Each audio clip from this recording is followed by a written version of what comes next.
peso da luz, e para que nós consigamos entender a complexidade, o tamanho do que a gente se refere como sendo a teia da vida, é necessário não só tentar entender os movimentos que acontecem de dentro para fora no nosso organismo, ou seja, aqueles que geram uma interferência no meio externo, como também como é que o nosso corpo reage e como é que nós agimos, não só física, mas também emocional, espiritualmente, internamente. O que acontece dentro de mim toda vez que eu tenho um pensamento, né, sem conotação, denotação de bom ou mal, aí, como é que eu sinto, como é que isso mobiliza o meu ser? Para que eu possa entender um pouco isso, é necessário que eu tenha um começo, né, dentro dessa estrutura que a gente está chamando aqui de a química do corpo. E para que eu consiga dar os primeiros passos, é importante eu tentar entender a relevância e a certa maleabilidade daquilo que nós chamamos de sistema nervoso. Uhum. Sistema nervoso autônomo, né? Sim. Então, antes de entrar nesse tema, eu queria lembrar um pouquinho o quanto a gente não tem conhecimento, né, sobre nós mesmos. E estava lembrando um pouco sobre o coração, né? Hoje a ciência consegue explicar por que o coração e como que o coração bate mais rápido ou mais devagar, enfim, vários estados, né? Mas isso me faz lembrar que o primeiro órgão que se forma após a inseminação, né? O primeiro órgão a ser formado é o coração. E isso surge com 21, 22 dias da fecundação, né? Então, isso a ciência consegue levantar, explicar. Também consegue saber que lá pela quinta ou sexta semana, esse coração começa a palpitar. Aliás, nossos instrumentos conseguem medir esse pulso, né, na quinta ou sexta semana. A gente não sabe se, né, antes disso existe algum outro pulso, né? Pois é. Pois é, não sabemos. Mas o interessante é o seguinte, que aí você pergunta assim, mas como esse pulso se forma? A ciência diz o seguinte: olha, na quinta ou sexta semana há um fluxo de energia, um fluxo elétrico, um pulso elétrico, que faz com que esse coraçãozinho, né, que na verdade não é um coração, eu chamo um tubo cardíaco, né? Esse pulso elétrico, ele o faz contrair e descontrair, né, já bombeando sangue para o feto que está sendo formado. Legal, né? É interessante. Mas e o fluxo, esse pulso elétrico vem de onde? Na ciência não tem explicação. A pergunta é, qual é o início da vida, né? A gente não sabe. Então, há muita coisa que a gente não consegue explicar. O pouco que conhecemos, né, é que nós reagimos, né, a estímulos externos, e essa reação, né, afeta todo o nosso corpo. E a estrutura que faz essa conexão com todos os organismos internos é o sistema nervoso autônomo. Na verdade, ele está conectado com todo o nosso corpo. Sim. Né? No próximo podcast, a gente vai abordar sobre a origem, né?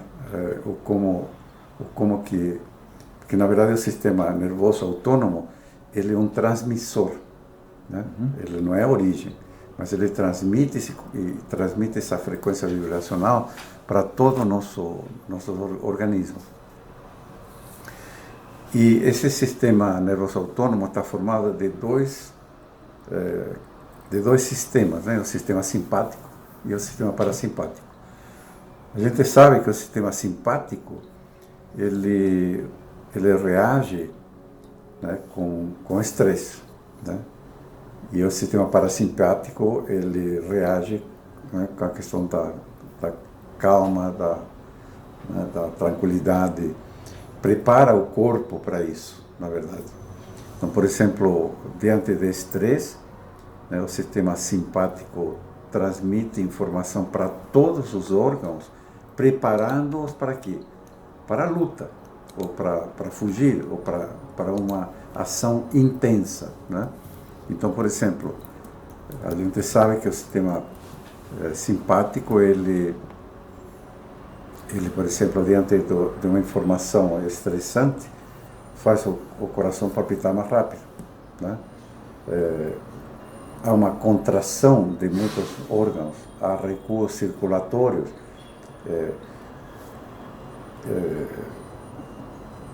direciona o fluxo sanguíneo para os músculos adequados para você reagir, né, lutando ou assim por diante, né? Já o sistema parasimpático é diferente, né? Quando há uma situação relaxante, ele, né, te acalma o coração, acalma a palpitação. Então, estes dois sistemas, eles funcionam transmitindo informação a todo o nosso corpo e nos prepara para o quê? Para a ação que virá a seguir, né? Então, o sistema simpático, por exemplo, o coração, faz aumentar o batimento cardíaco. Para pulmões, por exemplo, dilata os brônquios, né, para aumentar a entrada de ar. Os olhos, dilata a pupila, né, para melhorar a visão. Os músculos, aumenta o fluxo sanguíneo para os músculos, toda a parte esquelética, né? As glândulas suprarrenais estimula a liberação de adrenalina, né, que aí a gente vai falar um pouquinho isso no próximo podcast, como que funciona tudo isso, né? Quanto à digestão, reduz a atividade intestinal, justamente para quê? Para direcionar o fluxo sanguíneo para aquilo que interessa, que é a musculatura e tal, né? O fígado estimula a liberação da glicose para ter energia rápida para você se movimentar e ter uma reação rápida. Olha que interessante, né? Um mecanismo de... Um mecanismo de defesa mesmo, sim, né? Sim. Já o sistema parasimpático, ele, quanto ao coração, diminui os batimentos cardíacos, né? Que traz um relaxamento na pressão arterial para a tranquilidade. Pulmões, contrai os brônquios, reduzindo o ritmo respiratório. Os olhos, contrai as pupilas, né, já deixando na situação de relaxamento. Digestão, aumenta a atividade intestinal para produzir saliva, né, e sucos gástricos, enfim, para o organismo funcionar bem como um todo, né? Então, veja a importância deste transmissor, né, que se conecta com todo o nosso sistema. Então, diante de uma informação que vem de fora, né, estressante, automaticamente sou preparado para reagir, e uma situação de relaxamento, automaticamente sou preparado para a quietude, né? Este é o sistema nervoso autônomo, né? É interessante notar como se fossem rodovias, né? E elas levam informação, né? A dificuldade é que cotidianamente nós usamos muito algumas rodovias e muito pouco outras rodovias, né? Esse é o problema. É o problema, né? Porque o nosso estilo de vida acaba forçando-nos a... eu acho que aí qual que é a importância? É comum você ouvir, por exemplo, um relato da pessoa falar assim: eu estou com os ombros doloridos. Aí você pergunta por quê? A pessoa fala: eu estou tensa. Como se a tensão se resumisse apenas ao ombro dolorido, né? O que a gente quer deixar claro aqui é que são sistemas. Quando eu acesso determinado sistema, tudo que está relacionado a ele vai entrar em vigor. Quando eu estou em outro sistema, tudo relacionado ao outro vai entrar em vigor. Exatamente. Então, quando chega ao ponto da pessoa falar: eu estou estressada, ela já tem um envelhecimento precoce, né? Se isso é durante anos, ela expressa fisicamente, a pele está diferente, É o que você falou, as vias excretoras estão diferentes. Ela vai ter uma alteração muscular. Então você passa a acionar um sistema que ele não trabalha em pedaços. Não é o ombro que está ruim. É um todo. É um todo.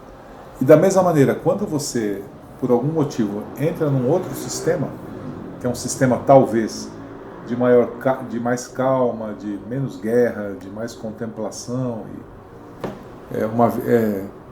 isso acaba desencadeando também no seu organismo uma série de reações que são exatamente contrárias ao anterior. O que eu acho que é importante ser dito é o seguinte: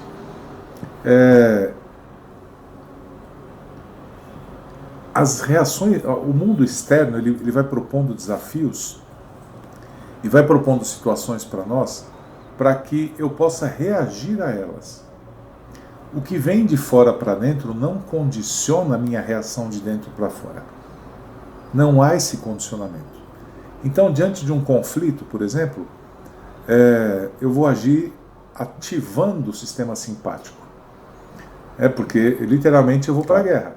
Minha energia aumenta, minhas pupilas, eu enxergo só aquilo que eu estou vivenciando naquele momento, a musculatura muda, eu sinto o corpo enrijecer. Isso tudo é um mecanismo. Então, muito mais do que o que vem de fora para dentro, é como é que eu que estou dentro reajo com relação ao mundo externo. E aí sim é algo que é importante e que nos cabe. Porque eu percebo que existe uma afetação. No caso de um conflito, por exemplo, meu corpo vai acionar o sistema simpático, eu vou ter uma série de reações físicas, inclusive depois que a tensão passa, você vê que é normal, a pessoa aciona o outro sistema e você relaxa, tem gente que sente moleza no corpo, porque os níveis de energia foram altíssimos, As reações orgânicas foram muito fortes. Então, numa situação de conflito, eu vou me preparar para a guerra. Se eu deixar isso sair de mim dessa forma, eu vou vou desencadear uma série de eventos fora do meu organismo, mas eu já gerei uma série de eventos dentro do meu organismo que são tão prejudiciais quanto. O problema não é mais importante do que a ofensa, como é que eu reajo a essa ofensa? Sem dúvida, esse é isso que estamos procurando, Exatamente. É a gente não se afetar tanto com um estímulo externo para poder manter um status permanente, É que é muito difícil. Nossa, sem dúvida. E aí me lembra o seguinte: o que é o normal do nosso corpo? Qual seria o funcionamento normal do nosso corpo? Então, suponha que você consiga passar um dia em um estado de normalidade, sem estresse e sem grandes estímulos externos, Se a gente colocasse um aparelho para medir os seus pulsos cardíacos, a gente ia perceber que o normal do nosso funcionamento é entre um pulso e outro pulso cardíaco, o tempo não é o mesmo. Perfeito. A gente percebe de que há uma aceleração e uma diminuição, desse tempo, Ou seja, entre um pulso encurta o tempo e depois alonga esse tempo. Tanto assim que isso acaba desenhando uma senoide. Muito bem. Por que isso ocorre?